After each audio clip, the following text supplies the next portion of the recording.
Hey guys, how's it going? It is early morning and I just got back from my trip. You guys will be seeing this video days later, but I took an entire day and I slept. I slept for like 12 hours. We are back home. I'm so happy to be back home. And it's about 6:30 in the morning right now, and I thought that we would do a garden stroll. This is my first time being out in the garden, so we're going to see it together, real time. Let's see what survived, what made it, what burned, what had issues, what didn't. Janie and I got back from our trip. It was a really fabulous trip at Cultivate. We had so much fun. It was just go, go, go, go, go. And we were so used to California time that we didn't sleep very well while we were there. We would go to bed and it would be, 1 o'clock in the morning over there. And then we would set our alarm and it would be 6 o'clock in the morning over there. And so we were getting like 5 hours of sleep a night. And then we were going and going and going and going while we were at Cultivate. So, when we got back, our plane got delayed and we woke up at 6 a.m. Ohio time and we landed, and I didn't get home until 4 a.m. California time, which meant that I had been up for 25 hours in total.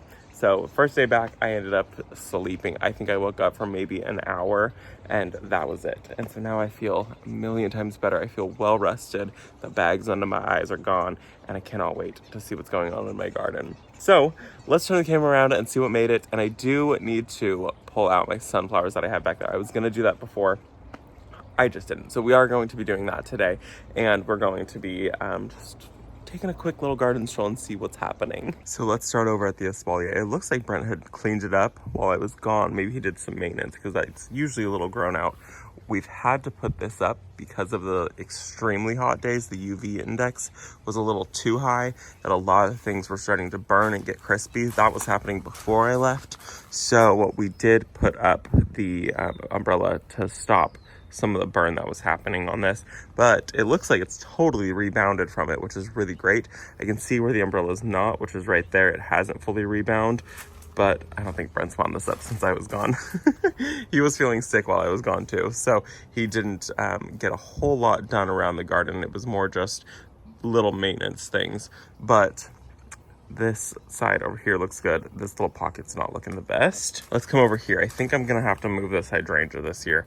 I was gonna wait and wait and wait, but I think I need to dig it up and just move it back. So that'll be this fall project, is I'll cut it back hard, probably, leave only a third of it and move it back behind the fountain, and then it can go right here. And I think that that'll be a nice little spot for that hole. Oh, I do want to show you guys this. We talked about the door and how we wanted to move it. We moved it. So the door, this is what she does. Ma'am, can you get off of there? Thank you. The door no longer opens up sideways. It opens up this way. I'll show you guys. Okay, I can't do it one-handed.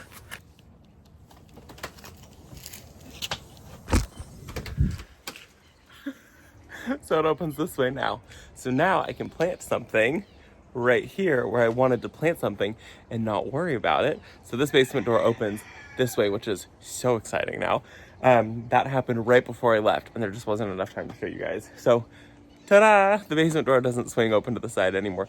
And then we used to have a stick that held the door open. Now we don't have to. And these struts that are on here, we might have over-ordered. They're really, really strong. So we're gonna do a little bit of moving in this bed. The hydrangea will get moved back. The hosta will probably have to get moved back. It's getting just probably a little too much sun right there, but the back half of it seems to be okay. And then this rose has bloomed again. This one, it turned out a little bit more white than I thought it was. It's supposed to be more this color, but I could just be catching it at the very end of these blooms. So we'll see.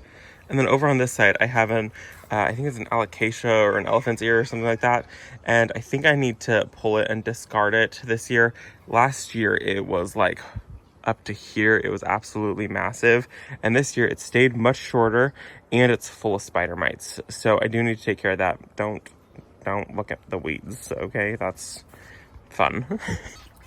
All these guys made it.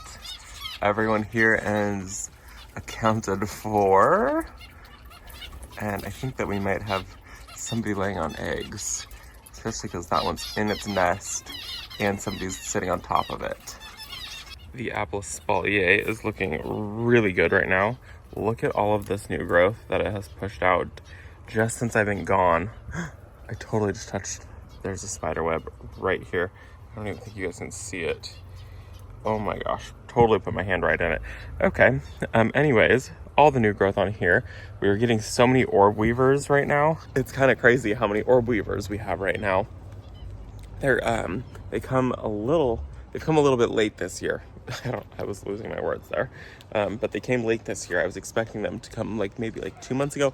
Ignore the pile. I didn't see any, so I didn't know if we were actually going to get any. And I don't like spiders, but I appreciate the orb weaver spiders because they're they're like the scariest looking spider to me. They've got like the striped legs and everything, but they eat so many insects and they're like super good for the garden. So I really appreciate having them, and I usually let them be when I don't want to put my hands in their cobwebs and I don't want to touch them. There was one year that we had I think 25 of the orb weavers on the garden. It was incredible. It was really cool, but you had to be so cautious where you walked and where you put your head and where you put your hands because it did get a little scary. And then this bed, the petunias are looking decent. They're not looking fabulous. I have some random zinnias that have popped up. One's here and one's over here, and it started to bloom. I decided to leave them just because why not? I want to see what happens, what colors they are. And then the black ones still look fabulous, and look at how black they look now. I think when I planted them, they were very purple, like dark purple. They're like a true black now, so they're super gorgeous. I think I need to spray for BT because somebody's coming along and eating these guys, having a little snack. And I also need to come in and pull the rest of the pokeweed that has started to show up. This gave it a lot of protection, having it underneath these guys. So we'll come through and we'll pull the pokeweed. But the black petunias are looking good. I'm hoping that they really continue to fill out. You can see with the heat wave, these guys kind of pushed together. Everything is getting much closer together, which is really cool. Like, look at this. This is ridiculous. Come on. Nobody needs that. And then these are the sunflowers that I want to get pulled. My plan is to get these pulled today. There's no reason to keep these guys here at all. They need to go. They should have been gone before I even left. So that's the plan, is to pull those. And then Brent got the last wire on the top. I think I'm gonna move it. I feel bad, but I think I want to put it so it's on the very top of the board, like the eyelets are facing up, just so it gets that much more room. And then that way the top of the fence is green, a little bit higher up, if that makes any sense. So he did that, and it was slightly wrong, and I feel really bad. And back here, everything looks good. The irrigation is going off right now, but there's a giant orb weaver over here, and this is what I'm talking about. I was actually coming over here to look at the pond, and I walked right past it. I think it's huge. Anyways, we're just gonna make sure we stay away from that. Brent, he deadheaded the rose, which is so nice. So we pulled off all the dead blooms, and you can see there are more blooms to come, which is so exciting. Looks like maybe this one is doing something weird, some kind of mutated thing, whatever. But he did come in and he cleaned all of that up. And it's so funny, you can see how fast roses grow. So he cut this back, and you can see it's grown that much just in a couple days. And like, look at this. It's just exploding with growth right now. And then this over here is my endless summer hydrangea. These are the faded blooms. You can see how they were a little bit pink, and now they're fading to their final color, which is like a green. I should cut some of these back and hang them to dry, because I would love to have some dried hydrangeas. I think I'm gonna do that. That'll be today's project, is I'm gonna cut the hydrangeas back and those sunflowers back, because I would love to bring some of those in. And the last area we're gonna talk about is the veggie garden, what's going on in here, which I cannot wait for fall now, because this whole area is going to get a complete rework. So obviously the shade cloth has helped, because look at this vine. Are you kidding me? When I left, it was here. It literally had nothing hanging down, and it has now reached the door to the chicken coop, which is psychotic.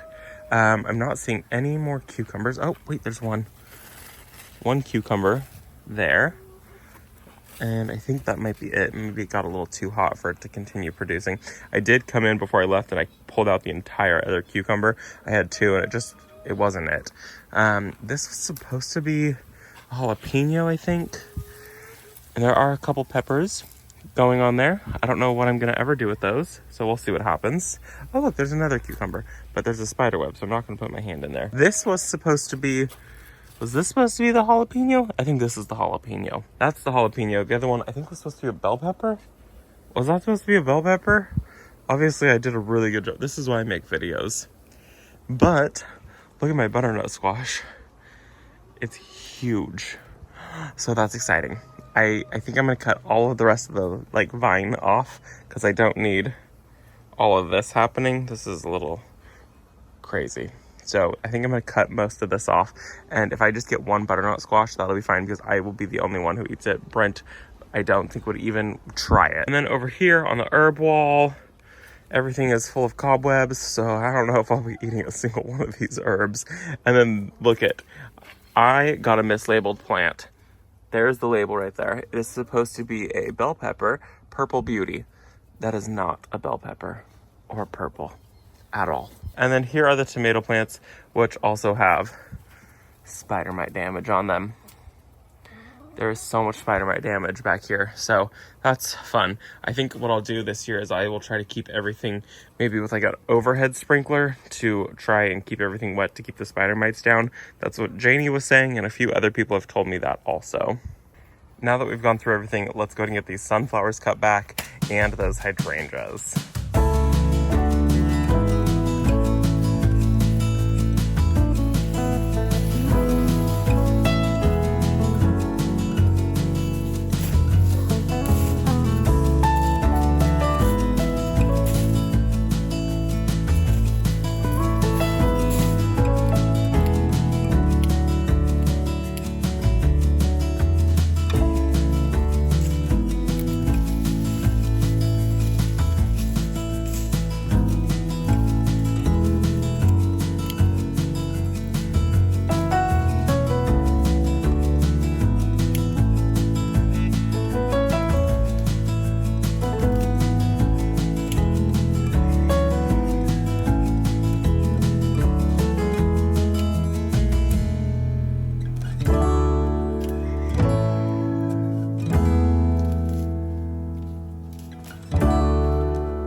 That was a perfect end to a perfect morning back in the garden. First time back in the garden after what feels like a lifetime was exactly what I needed. Mellow morning, got a few things done that I wanted to get done, and ended it with a basket full of hydrangeas. I know I said I was gonna dry them. I couldn't do it.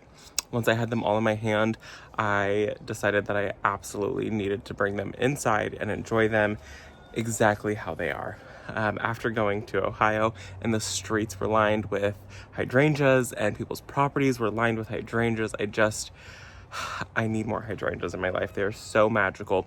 So this is going to go on our coffee table, and I'm going to thoroughly enjoy it as it is in a basket. I don't care if they dry or not. Sometimes for me, they dry just like this as they are in the vase. We'll see what happens. What I did do is I had this basket and I put 2 little vases down below, filled them with water, and then put those in. If I was a little bit smarter, I would have gone in with some floral tape, which I love to use in flower arranging. And you make a grid type pattern, and then you wrap the vase so the grid doesn't fall off, and it makes it so that you can put flowers like very specifically where you want. I probably could have used like 10 more of those hydrangeas, but it's okay. I don't have them. So we're gonna enjoy this just as it is. So thank you guys for coming and visiting our garden, and I will see you all in the next video. Bye guys.